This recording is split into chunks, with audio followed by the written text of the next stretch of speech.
Hello, ഞാൻ doctor Anna Kunnamattam from Mays multi speciality dental clinic Pathanamthitta. പല്ല് clean ചെയ്ത് കഴിഞ്ഞിട്ടുണ്ടെങ്കിൽ പല്ലിൻ്റെ ഇനാമൽ നഷ്ടമാകും? ഒരിക്കലും ഇല്ല. നമ്മുടെ പല്ലിൻ്റെ സർഫസ് എന്ന് പറഞ്ഞാൽ സ്മൂത്ത് ആൻഡ് പോളിഷ്ഡ് ആണ്.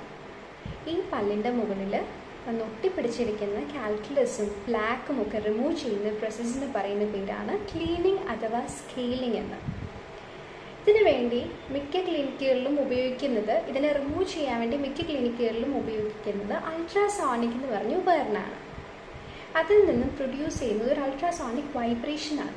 അപ്പോൾ കാൽക്കുലസിൻ്റെയും പ്ലാക്കിൻ്റെയും മുകളിൽ ഈ അൾട്രാസോണിക് ടിപ്പ് വെച്ച് കഴിയുമ്പോൾ അത് ഇളക്കി താഴെ പോവുകയാണ് ചെയ്യുന്നത്. കാൽക്കുലസിന് ഇനാമലിൻ്റെ കളറുമായി ചെറിയ സാമ്യം ഉള്ളതുകൊണ്ട് തന്നെ കാൽക്കുലസ് താഴെ പോകുമ്പോൾ അത് ഇനാമലാണോ പോകുന്നതെന്നുള്ള സംശയം പണ്ട് തൊട്ടേ ഉണ്ടാകാറുണ്ട്. പ്രോപ്പർ ക്ലീനിങ് കൊണ്ട് നമ്മുടെ പല്ലിന് ഒരു ഡാമേജും ഉണ്ടാകുന്നതല്ല. അത് മാത്രമല്ല, എവറി 6 to 1 ഇയറിൽ നമ്മൾ ക്ലീനിങ് ചെയ്യുന്നത് നമ്മുടെ പല്ലിനും അതുപോലെ മോണയുടെ ആരോഗ്യത്തിനും നല്ലതുമാണ്. Thank you.